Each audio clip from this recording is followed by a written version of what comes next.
The first-class tickets hit the table like confetti at a funeral.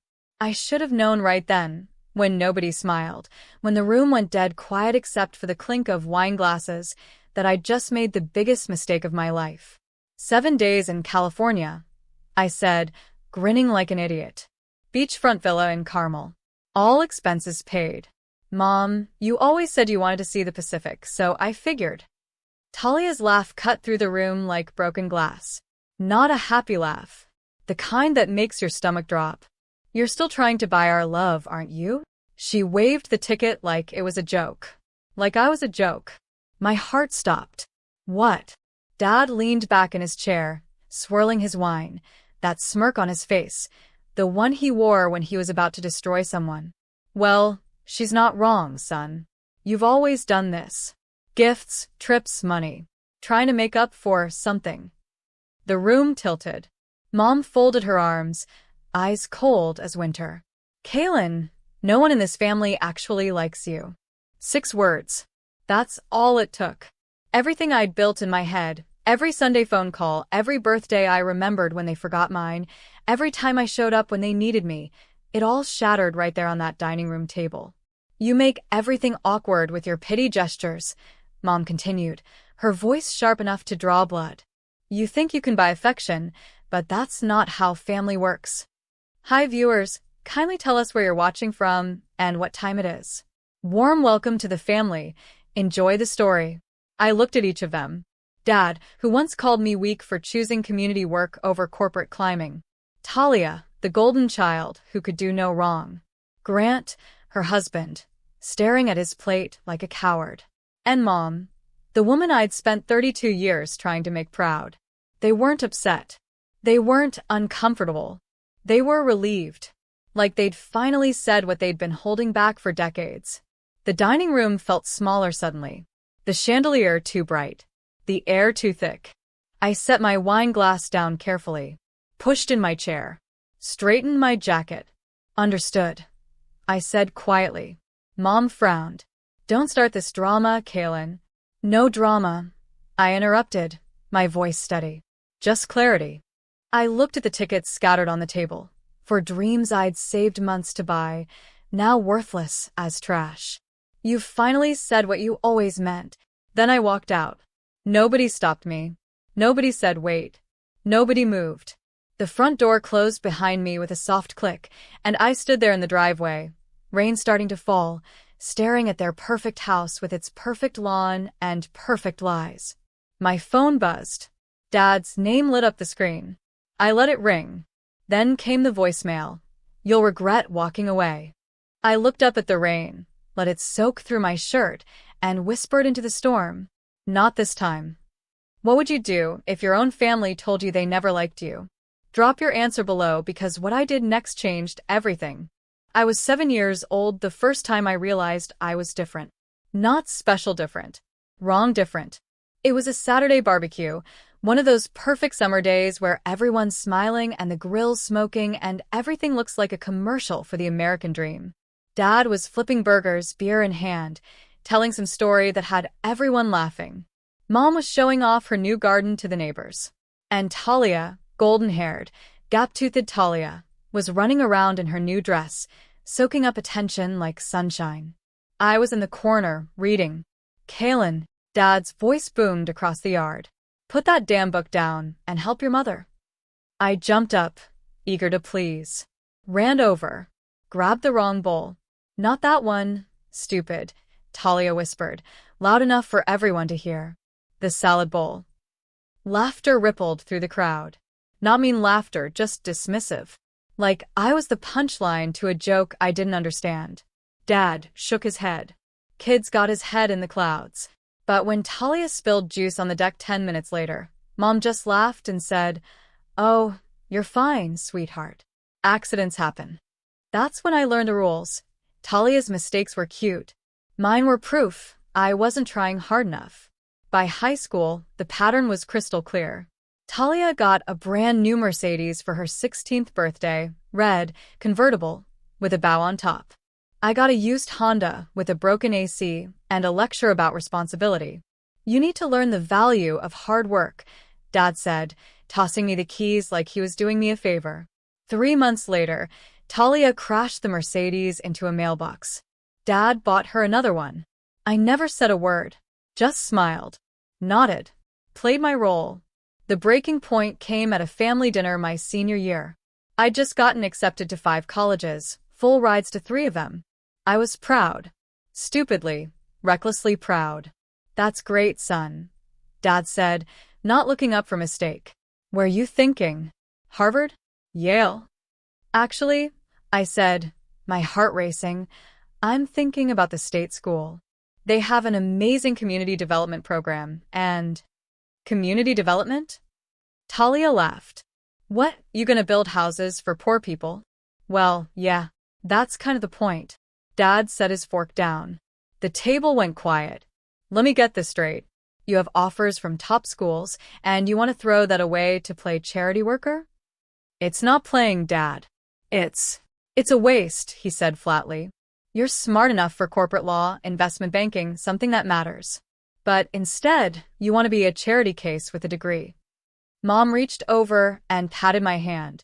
Sweetie, your father's right. You need to think about your future. About security. About making something of yourself. I looked down at my plate, shame burning in my chest. Talia leaned back, smirking. You'll never fit in here. That night, I cried in my room. Not because they were wrong, but because some part of me believed they were right. But college changed me. Slowly. Quietly. I met people who cared about things beyond money and status. Professors who saw potential in compassion, not just competition. And then I met Eleanor Marks. She was a guest speaker in my junior year, venture capitalist, self-made, sharp as a knife. After her talk, I stayed behind and pitched her an idea, affordable housing solutions using digital platforms. She listened. Really listened. When I finished, she handed me her card. One day, they'll beg you for help. I laughed it off then. Thought she was being dramatic. I wasn't laughing anymore. Because that night, standing in the rain outside my parents' mansion, her words echoed in my head like prophecy. My phone buzzed again. Another call from Dad. Then Mom. Then Talia. I ignored them all. Drove home in silence, rain hammering the windshield, hands shaking on the wheel. Inside my apartment, I sat in the dark, staring at nothing. At everything. On my desk was a folder, worn, coffee-stained, filled with notes and sketches. Haven Link. My startup. The thing I'd been building in secret for 2 years, afraid to tell anyone, afraid to fail. I opened it. Looked at the mission statement I'd written at 2 a.m. one sleepless night. Everyone deserves a home, not just a house. Simple. Naive, maybe. But mine. I pulled out my phone, opened my contacts, found Eleanor's number. Typed. I'm ready to go all in. Her response came in seconds. About time. Let's build something worth losing them for. I stared at those words until they blurred. Then I stood up, grabbed a pen, and wrote a resignation letter to my side job, the safe job, the backup plan, the thing I kept just in case. No more just in case. My phone lit up. Talia's name. A text this time. Dad says he's cutting you off for good. I read it twice. Felt nothing. Then everything. Then I deleted her number. Whispered into the empty room. Then I'll build without your money. Ever felt like you had to choose between family and your dreams? Because I just chose myself, and there was no going back. 6 months later, I was living on ramen and spite. Haven Link's office was a cramped studio apartment in the bad part of town, peeling paint, flickering lights, 1 desk, 2 chairs, and a dream that felt more like delusion with every passing day. Eleanor had invested $50,000. It sounded like a fortune until you realized how fast money disappears when you're building something from nothing. Web developers. Marketing. Legal fees. Every dollar had a destination, and none of them led back to my bank account. I was pitching to anyone who'd listen. City councils. Nonprofits. Angel investors. Most meetings ended the same way. Polite smiles, vague promises, and doors closing softly behind me. It's a great idea, they'd say. Just not right now. Translation. Not with you. I was nobody. No connections, no pedigree, no family name that opened doors. Just a guy with a laptop and a stubborn refusal to quit. Eleanor kept me sane. She'd call every week, sometimes just to remind me I wasn't crazy. You know what separates successful founders from failures? She asked one night, her voice crackling through my phone. Money. Spite, she said. The best entrepreneurs are the ones who've got something to prove.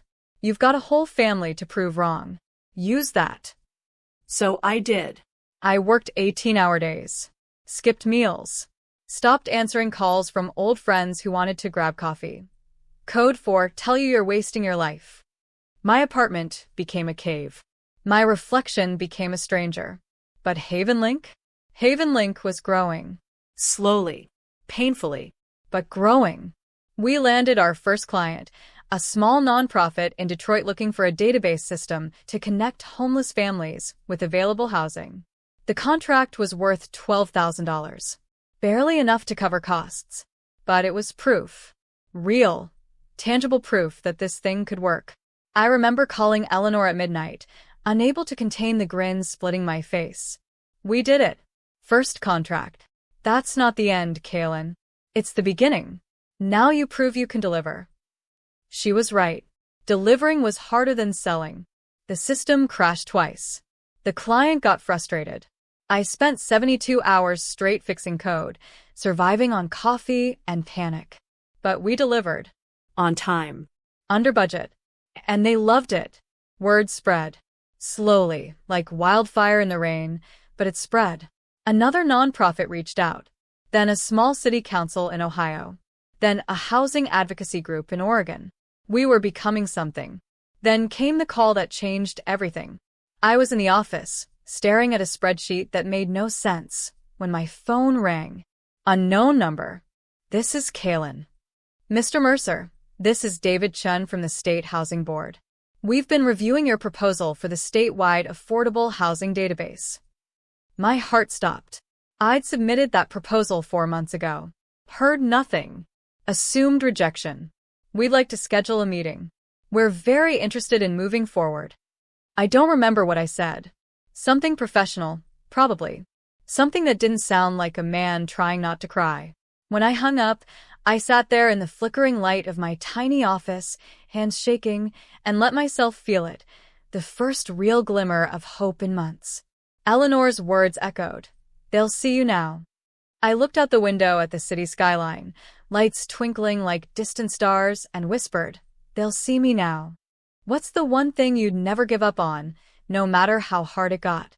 Drop it below, because mine was about to pay off in ways I never imagined. The State Housing Board meeting was in 3 weeks. 3 weeks to prepare a presentation that could make or break everything. I didn't sleep. Didn't eat properly. Lived on adrenaline and the terrifying possibility of success. Eleanor flew in 2 days before the meeting. She took one look at me, hollow-eyed, unshaven, running on fumes, and shook her head. You look like hell. I feel worse. Good, she said, dropping her bag. That means you care. Now show me what you've got. We spent 48 hours tearing apart my presentation and rebuilding it. Every slide, every word, every data point scrutinized until it was bulletproof. They're not investing in an idea, Eleanor said. They're investing in you. Make them believe you can deliver. The morning of the meeting, I stood in front of the mirror in my only good suit and barely recognized myself. Not because I looked different, but because I felt different. Stronger. Clearer. Ready. The boardroom was intimidating, long table, stern faces, the kind of people who made decisions that affected millions. I walked in, set up my laptop, and began. 15 minutes. That's all I had. I talked about inefficiency in housing allocation. About families stuck in limbo because systems didn't talk to each other. About the human cost of bureaucratic failure. Then I showed them Havenlink. Real data from real projects. Families helped. Time saved. Money optimized. When I finished, the room was silent. One board member leaned forward. And you built this yourself? With a small team, yes. Why? The question caught me off guard. Why? Why this? Why affordable housing? There's no money in it. No glory. Why spend your time on this instead of something more profitable? I thought about lying, giving them the answer they wanted. But Eleanor's voice whispered in my head, make them believe in you. So I told the truth. Because I know what it feels like to have a house but not a home. The room shifted. Something softened. My whole life I thought family meant showing up no matter what. But some houses are just buildings with people in them. I wanted to build something that helped people find more than four walls. I wanted to help them find home. Silence. Then the chairman nodded. We'll be in touch. That was it. No promises. No guarantees. I walked out, legs shaking, convinced I'd blown it. Eleanor met me in the parking lot. How'd it go? I have no idea. She smiled. That means you did good. 3 days later, the email came. Congratulations. The State Housing Board would like to move forward with a 12-month contract. I read it 5 times before it felt real. 12 months. Statewide implementation. A budget that would keep us alive and growing for at least a year. I called Eleanor. She screamed. Actually screamed. You did it, kid. You actually did it. I hung up and sat alone in my tiny office, staring at the email, and let myself cry. Not sad tears. Not happy tears. Relief tears. The kind that come when you realize you're not crazy. That the risk was worth it. That maybe, just maybe, you were right all along. That night, I stood on my apartment balcony, looking at the city lights, and thought about my family. About the dinner. About the tickets still sitting in my drawer. My phone buzzed. A text from an unknown number. Kaylin, it's Mom. We need to talk. It's important. My finger hovered over the keyboard. Then I deleted the message. Whispered into the night. Not yet. Have you ever ignored someone who only reached out when they needed something? Comment below, because mine were about to learn what that felt like. 1 year later, Haven Link had an actual office. Real desks. A team of 12. Windows that didn't rattle in the wind. We weren't rich, but we were stable. Growing. Making a difference. I'd almost forgotten what it felt like to doubt myself. Then Mom called. Not texted. Called. Her name lit up my screen like a ghost from another life. I stared at it, heart pounding, as it rang once. Twice. 3 times. Against every instinct, I answered. Hello. Kaylin. Her voice cracked. Oh, thank God. I've been trying to reach you. Silence stretched between us like a canyon.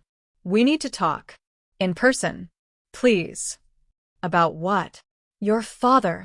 She paused. His company collapsed. There's a lawsuit. We're losing everything. The words landed flat. No shock. No sympathy. Just nothing. And Talia? Her business went under. Grant left her. She's not doing well. I closed my eyes. Tried to feel something. Anything. Kaylin, we need your help. You've always been good with business. Maybe you could. You mean the family that doesn't actually like me? The line went dead silent. Kaylin, please. We made mistakes. We were wrong. But we're family. Are we? Don't do this, she whispered. Don't punish us. I'm not punishing anyone, Mom. I'm just not rescuing you. We're losing the house. Everything. Where are we supposed to go? I thought about the families I'd helped through Haven Link. People who'd lost everything through no fault of their own. Who worked 3 jobs and still couldn't afford rent. Who never had a safety net to begin with. My family had choices. They just made bad ones. There's a housing charity I work with, I said quietly. They help struggling families. I'll send you the contact. Kaylin, that's all I can do. You're really going to abandon us? The word hit like a slap. Abandon. Like I was the one who'd pushed them away. Like I hadn't spent 32 years trying to earn love that was never available. No, Mom. You abandoned me a long time ago. You just didn't notice until you needed something. I hung up before she could respond.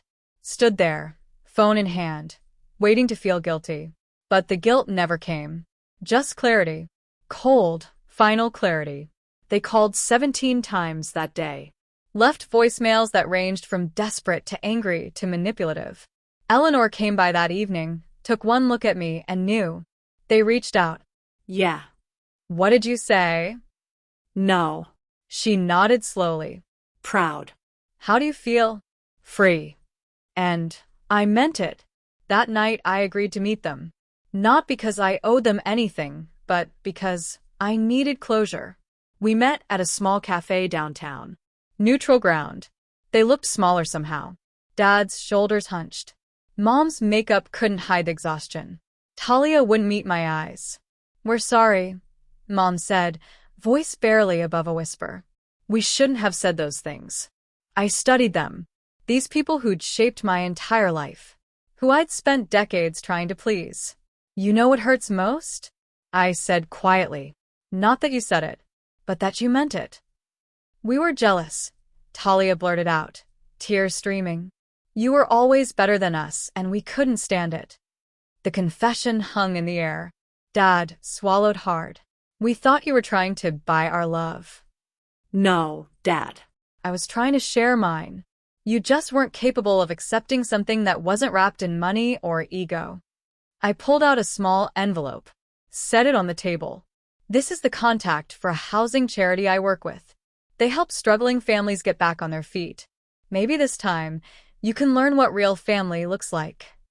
I stood, dropped cash for my untouched coffee. Kaylin, wait. Forgiveness doesn't mean rescue, I said.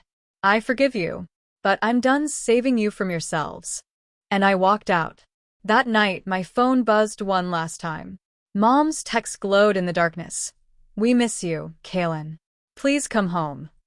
I typed 2 words. Too late. Then I blocked them all. Would you forgive family who only loved you when they needed you? Let me know below, because my answer changed everything. The Forbes journalist recorder sat between us like a tiny judge. So, Mr. Mercer, she said, leaning forward with that hungry look reporters get when they smell a good story, HavenLink just secured its 5th state contract.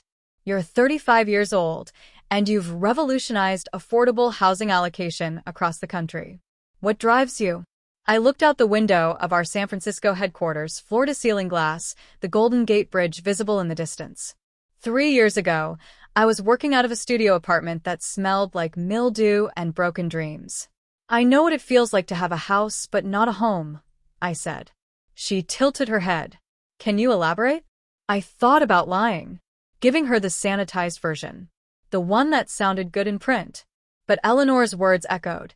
The truth is always the best story. My family taught me that love isn't something you earn through kindness. It's something you have to buy. And even then, it's never enough. The reporter's eyes widened. That's heavy. It's honest. I smiled. They told me no one in our family actually liked me. At a dinner table. In front of everyone. What did you do? I left. Built this instead. She scribbled notes furiously. Do you ever think about them? Every single day, I said. Every time I remember what love shouldn't look like. The interview went viral. Within 48 hours, HavenLink's website crashed from traffic. My inbox exploded with messages, some supportive, some hateful, most from people sharing their own family horror stories. But one message stood out. Subject: Thank you. Mr. Mercer, your company helped my family find housing after we lost everything in a fire. We had nowhere to go. No one who cared. Your system connected us with a subsidized apartment in 2 days. My daughter has her own room now. She's smiling again. I don't know if you'll ever read this, but thank you for remembering people like us. I read it 3 times, eyes burning, and remembered why I started this. Not revenge. Not spite. Purpose. My assistant knocked. Kaylin? Your 4 o'clock is here. I looked up. Who? She said her name is Talia Mercer. Claims she's your sister. The world tilted. Should I send her away? I should have said yes. Should have protected the peace I'd built. Should have kept the door closed. But curiosity, or maybe something darker, made me nod. Send her in. Talia walked through my office door like a ghost from another life. Thinner. Older. Tired in a way that went deeper than skin. She looked around, at the glass walls, the view, the success she'd once mocked, and her face crumpled. "It's beautiful," she whispered. "What do you want, Talia?" "I came to apologize. Really apologize. Not because I need something. But because I need you to know I was wrong." I leaned back, waited. "I was jealous," she said, voice shaking. "My whole life you were good. Actually good. And I hated you for it because it made me feel less. So I tore you down, made you small so I could feel big." Silence filled the space between us. "Grant left me," she continued. "Business failed. Lost everything. And when I was at my lowest, I remembered what you said at that cafe about learning what real family looks like. And I volunteered at the charity you recommended. Spent 6 months helping families find housing. Families who had nothing. And I realized that was you. You had nothing from us. And you still tried to give." A tear rolled down her cheek. "I don't expect forgiveness. I don't deserve it. I just needed you to know that I see you now. Really see you. And I'm sorry I didn't sooner." She turned to leave. "Talia." She stopped. "Thank you for saying that." She nodded, wiped her eyes, and walked out. I sat alone in my office as the sun set over the bay and felt something shift. Not forgiveness, exactly. Not reconciliation. But maybe the beginning of peace. My phone buzzed. "Eleanor. Saw the interview. You're trending on Twitter. How's it feel to be famous?" "Weird," I admitted. "Good weird or bad weird?"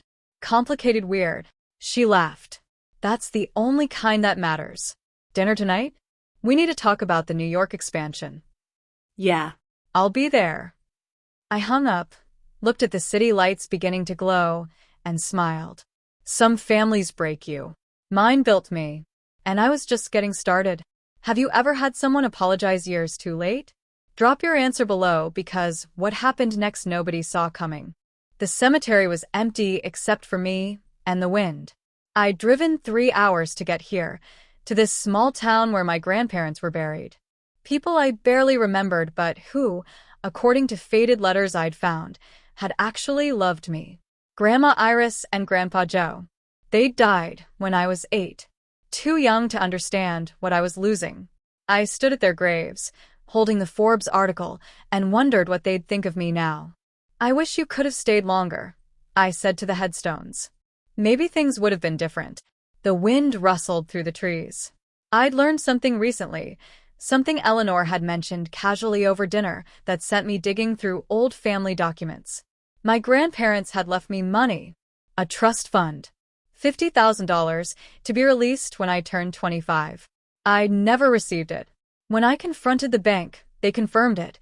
The trust had been dissolved years ago, the funds transferred to my parents for educational expenses. They'd stolen from me, then made me feel guilty for not having enough to give them. The betrayal should have hurt more. But I was past hurt, past anger, just done. I placed the article on Grandma Iris's grave, weighing it down with a smooth stone. "I turned out okay," I told her. "Despite everything. Maybe because of everything." I heard footsteps behind me. Turned. Dad stood there, looking older than I remembered. Grayer. Smaller. "Your mother told me you might be here," he said quietly. "How'd she know?" "She remembered you talking about them once. About wanting to visit." We stood in awkward silence. "I read the Forbes article," he said finally. "You've done well." "No thanks to you." He flinched but didn't argue. "I know you hate me." "I don't hate you, Dad. I just don't need you anymore." "That's worse," he said, voice breaking. "Hate means you still care. This is indifference." "You're right," I said. "It is." He looked at the graves. "They would have been proud of you. They were the only ones who ever were." Dad's shoulders shook. "I failed you." I know that now. I was so obsessed with appearances, with success, with proving something to people who didn't matter. I forgot what actually mattered. Yeah. You did. "Can I?" He swallowed hard. "Can I at least tell you I'm sorry? Can that mean something?" I thought about it. Really thought about it. It means you finally understand what you lost. But it doesn't change what happened. I know, he whispered. I know. I walked past him toward my car. Kaylin. I stopped but didn't turn around. I love you. I always did. I just didn't know how to show it without conditions.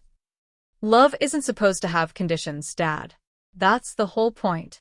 I got in my car and drove away, watching him shrink in the rearview mirror until he disappeared. That night, back in San Francisco, I sat on my balcony with a beer and my phone. I'd blocked my family's numbers 3 years ago, but I still had them saved in a hidden folder. Just in case. I scrolled through them, Mom, Dad, Talia, and hovered over the delete button. Then I stopped. Forgiveness isn't for them, Eleanor had once said. It's for you. I didn't unblock them. Didn't reach out. Just let them exist in that folder. Ghosts I'd carry but no longer feed. My phone buzzed. A text from an unknown number. Mr. Mercer, this is Daniel Chen. Remember me? You helped my family 3 years ago. I just graduated college, first in my family. I wanted you to know. Thank you for giving us a home. I stared at the message, tears blurring the words, and typed back, Congratulations, Daniel. Make them proud. His response came instantly. I will. Just like you did. I set the phone down and looked at the city lights stretching to the horizon. Some families break you to build themselves. Mine broke me and built someone better. Would you keep family in your life, even after cutting them off? Let me know below, because my decision led to the most unexpected moment. The package arrived on a Tuesday. No return address. Just my name and office location written in shaky handwriting I didn't recognize. Inside was a photo album. Old. Worn. Held together with rubber bands. I opened it slowly. The first page showed me as a baby, chubby cheeks, toothless grin, held by a woman I barely remembered. Grandma Iris. Page after page of photos I'd never seen. Me learning to walk, her hands steadying me. Me covered in mud, her laughing beside me. Me asleep on her lap, her looking at me like I was the most precious thing in the world. At the back was a letter. Yellowed paper, careful cursive. My dearest Kaylin, if you're reading this, I'm gone, and I pray you've become the man I know you can be. Your parents love you, but they're broken in ways they don't understand. Don't let their brokenness break you too. You have a gift, sweet boy. You see people. Really see them. That's rare. That's precious. Don't lose it trying to win love from people who don't know how to give it. Build a life that matters. Help people who need it. And know that wherever I am, I'm proud of you. Love always, Grandma Iris. The date at the top. 3 days before she died. I sat there in my office, photo album in my lap, and cried like I hadn't cried in years. She'd seen me. Really seen me. And she'd tried to tell me, even from beyond the grave, that I was enough. My assistant knocked gently. Kaylin, you okay? I wiped my eyes. Yeah. Yeah, I'm good. There's someone here to see you. Says it's urgent. Who? Lorraine Mercer. Your mother. My stomach dropped. Should I? No, I said. I'll see her. Mom walked in looking like a stranger. Simple clothes. No makeup. Hair pulled back. She saw the photo album and froze. Where did you get that? It was delivered today. No return address. She sat down slowly. Your Aunt Carol must have sent it. She was cleaning out Iris's storage unit. Silence. I came to tell you something, Mom said quietly. Your father and I are divorcing. I blinked. What? Losing everything, it showed us who we really were. And we didn't like it. We didn't like each other. She looked at me. And we hated who we'd been to you. Mom, let me finish. Please. She took a shaky breath. I've been in therapy. Real therapy. Not the kind where you complain about your problems. The kind where you face them. And I've realized something. What? I was jealous of you too. Not like Talia. Worse. I was jealous because you had what I never did, the courage to choose kindness over pride. Her voice broke. You got that from Iris. She tried to teach me, but I was too stubborn. Too scared. And I punished you for being everything I wished I could be. I didn't know what to say. I'm not asking for forgiveness, she continued. I'm not asking for a relationship. I just needed you to know that you were never the problem. You were the mirror, and I hated what I saw. She stood, placed something on my desk, a check, and turned to leave. Mom, wait. She stopped. I forgive you. Not because you've earned it, but because I'm tired of carrying this. She nodded, tears streaming. Thank you. After she left, I looked at the check. $25,000. A note attached. Partial repayment of your trust fund. It's all I have left. I'm sorry it took this long. I stared at it for a long time. Then I called the charity Talia had volunteered with. Hi, this is Kaylin Mercer. I'd like to make a donation. That night, I went home, placed Grandma Iris's photo album on my shelf, and sent a text to a number I'd kept hidden. Thank you for the album, Aunt Carol. It meant more than you know. Her response came an hour later. She always believed in you, Kaylin. She'd be so proud of the man you've become. I looked at the photo of me and Grandma Iris, her laughing, me covered in mud, and smiled. Some families break you. Others save you from ever being broken. Have you ever discovered something after someone died that changed everything? Share below, because this journey is almost over, and you won't believe where it ends. 3 years later, the Haven Link Gala was packed. Influencers, politicians, journalists, families we'd helped over the years. Everyone dressed up, smiling, celebrating what we'd built. But I was standing outside on the balcony, staring at the ocean, holding something small in my pocket. A first-class ticket to California. The one I'd kept from that dinner 5 years ago. Wrinkled now. Faded. But still there. You gonna stand out here, all night? Eleanor appeared beside me, champagne in hand. Just thinking. About them? About everything. She leaned on the railing. You know what I'm most proud of? What? That you didn't let them turn you bitter. You could've. Hell, you should've. But you chose different. I smiled. You helped with that. I just gave you space to become who you already were. She clinked her glass against mine. Come on. They're about to announce the award. Inside, the room quieted as the host took the stage. Tonight, we honor someone who's changed the landscape of affordable housing in America. Someone who saw a problem and refused to look away. Please welcome the founder and CEO of Haven Link, Kaylin Mercer. Applause filled the room as I walked to the stage, heart pounding. I looked out at the crowd. Hundreds of faces, some I knew, most I didn't. And in the back, half hidden, I saw her. Talia. She wasn't supposed to be here, but she was. And she was smiling. I cleared my throat. 5 years ago, someone told me no one in my family actually liked me. Tonight, I stand in front of you as proof that the worst moments of your life can become your greatest motivation. The room was silent. I built Haven Link because I know what it feels like to be unloved in a place full of people. I know what it's like to question your worth because the people who were supposed to see you didn't. I paused, gathering myself. But I also know what it's like to be seen. By mentors who believed in me. By strangers who trusted me. By families who let me help them find home. I pulled out the wrinkled ticket. This is a first-class ticket to California. I bought it 5 years ago to take my family on a trip. They rejected it. Rejected me. And for a long time, I kept it as a reminder of what I'd lost. I held it up. But tonight, I realize it's not about what I lost. It's about what I found. I tore the ticket in half. I found purpose. I found family in places I never expected. And I found out that the best revenge isn't hurting the people who hurt you. It's becoming someone they could never break. The applause was deafening. After the speech, after the photos and handshakes and congratulations, I found Talia waiting by the door. You came, I said. I had to. I needed to see it. All of it.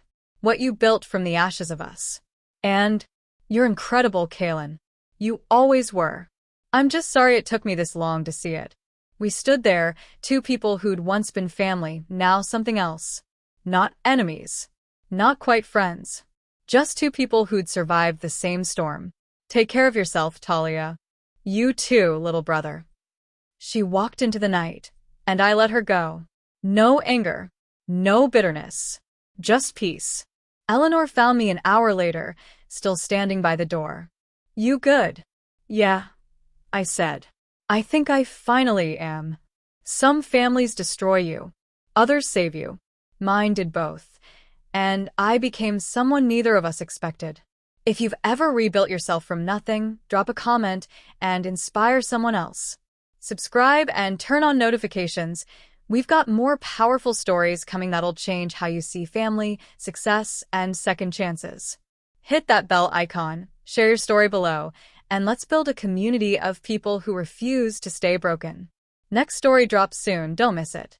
Carmel Beach at sunset looks like the end of the world in the best way.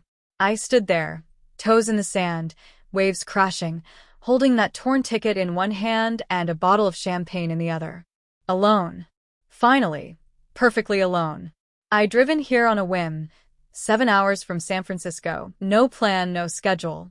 Just me and a need to close a chapter I'd been writing for 5 years. The villa I'd booked for my family sat on the cliff above me, lights glowing warm against the purple sky. I'd reserved it. Same one. Same dates. But this time, I was the only guest. I walked to the water's edge and dug a small hole in the sand. Placed both halves of the ticket inside. Covered them. There, I said to the ocean. It's done. A voice behind me made me turn. Excuse me? Are you Kaylin Mercer? A woman stood there, maybe 30, holding a toddler's hand. Her eyes were wide with recognition. Yeah. Oh my God. I'm sorry to bother you, but I had to say something. Your company, Haven Link, you helped my family 2 years ago, when we were evicted. We had nowhere to go. My daughter was 6 months old. You got us into housing in 3 days. The little girl, the same baby, now walking, waved at me shyly. She has a bedroom now. A safe place to sleep. Because of you. I felt my throat tighten. What's your name? Maria. And this is Sophia. Sophia ran up and hugged my leg, giggling. Maria's eyes filled with tears. I just wanted you to know. You gave us a home. A real home. Thank you. She pulled Sophia away gently, waved, and disappeared down the beach. I stood there, watching them go, and felt something click into place. This was why. Not revenge. Not proving my family wrong. This. I opened the champagne, poured some into the sand where the ticket was buried, and raised the bottle to the sky. To Grandma Iris. To Eleanor.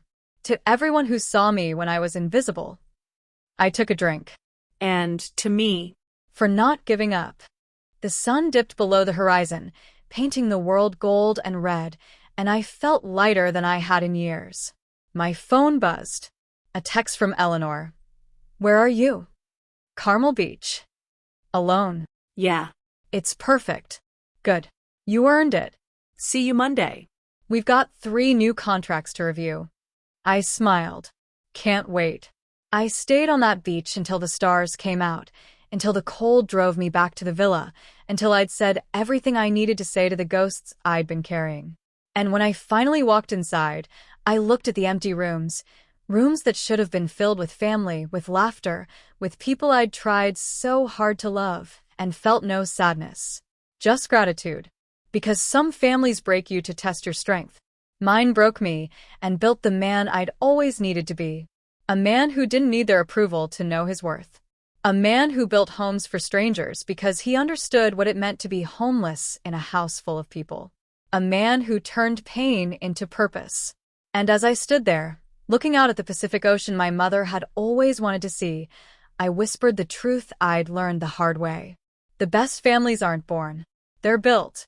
By choice, by love, by showing up even when it's hard. And I'd built mine.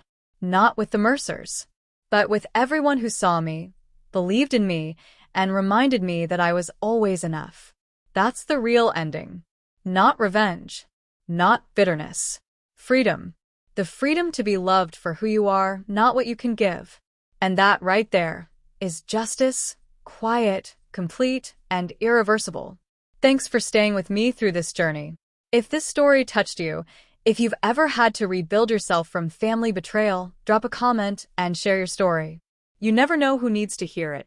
Subscribe and turn on notifications because we're bringing you more real, raw stories of people who refuse to stay broken.